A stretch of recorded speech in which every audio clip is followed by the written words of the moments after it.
The War of Caernarvon Crescent.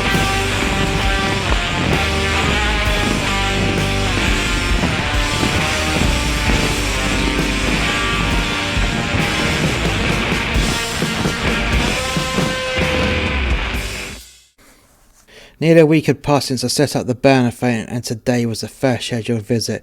Shortly, Hagatha would be visited by the local Communist Party. I was so going to enjoy this. I closed my blinds and transferred the camera data to my 55-inch television. This was going to be great. The burner phone began to vibrate with an incoming call. But no ringtone, as I just wanted to keep the existence of this phone top secret. Not even Ellie would know of its existence.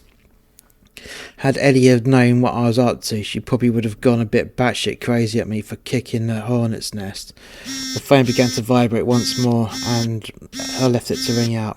I left the living room and grabbed a nice cold beer from the fridge.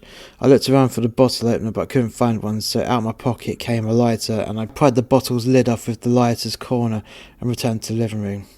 I sat back down on the sofa, and Agamemnon jumped up and joined me. He sprawled himself across my lap, and I began to stroke the knots a little bastard.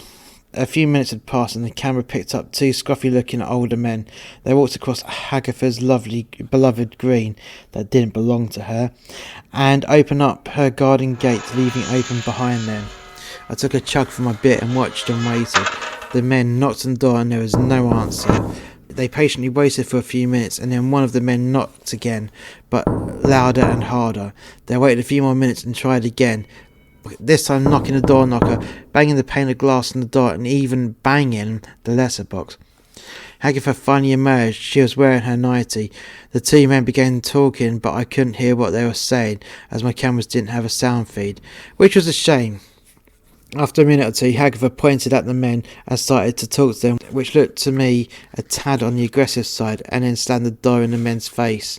This wasn't a good start. A Friday morning with an empty house and great entertainment. The burner phone began to ring again. It was a different phone number. Once again, I let the phone ring out. Within seconds, the phone rang again with the same number. About 10 minutes later, a man in a black suit had arrived. He had a black folder clutched under his arm. He knocked on the door, and the expert answered. Within a few seconds, the door slammed. It was that loud I could hear it in my living room. I chuckled as the man left with his tail between his legs. As the man in black walked along the green, I could see the next lot to appear. It was two men in suits. I could only assume they were the Jehovah's Witnesses, as they were holding a small red book in their hands. There was no phone call from the next two pawns in my game. They walked across the green and down the Crane's garden path. With a knock of the door, they waited. The passing of time, they knocked again. After all, they knew the old bat was in. They saw her slam the door in the previous man's face. They knocked it once more and waited. I personally got bored with waiting, so I went into the kitchen and grabbed another beer from the fridge. As I came back to the living room, I saw the red book go flying through the air and slamming down on the green. The two men ran. As they passed the threshold of the garden, one of the two men bent down and picked up his book, and once recovered, they continued their running away. About half an hour of quietness on the visitors' front. There is more activity. After about half an hour of quietness on the visitor front, there was more activity. It was the imam. He was easily identified as he was wearing his white linen attire with his white traditional hat. He walked down the garden path without caring a word. It looked like he was enjoying his fine day, but I knew that things would change. I really felt sorry for this man and started to regret using this guy as a pawn in my game of annoyance, for he was about to enter the spider's web, the dark lair of the Medusa. I could only cringe about what the expert would possibly do to this poor man as he knocked on the Crane's door. As per the other victims, there wasn't an answer. Imam looked once more, and still there was no answer. The imam nodded his head and turned around to walk away. I thought to myself that this guy had someone looking out for him as I swigged from my tin of beer. I was wrong. I saw a rare sight of the heavens opening up in a very small space. Water cascaded down on this poor chap, but it wasn't rain. I spat my mouthful of beer out across the living room. The Crane had dumped a volume of water on this poor guy from the upstairs window. I didn't know what to expect at this point. What was this guy going to do? Would he get mad and bang on the crane's door out of rage? Would he go totally jihadi and place a fatwa on the crane this instant? Would he start to shout at the crane with a torrent of verbal abuse? No.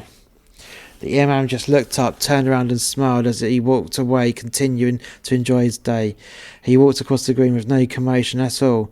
I was relieved that I hadn't inadvertently started a heated incident. I went into the kitchen and out to the back garden with a burner phone. I went into my tool shed and clamped the burner phone into my vise. I scanned around for a bit and eventually found my lump hammer. Within a few good strikes, the phone was no more. It was a pile of smashed up components. I picked up my dustpan and brush and cleared the mess up and dumped the small bits into my scrap bin.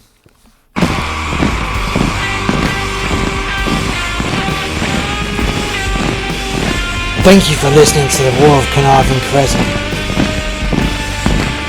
If you've enjoyed this production from Master X Media, why not check out more content by clicking the link in the description below. Until next time, soldier.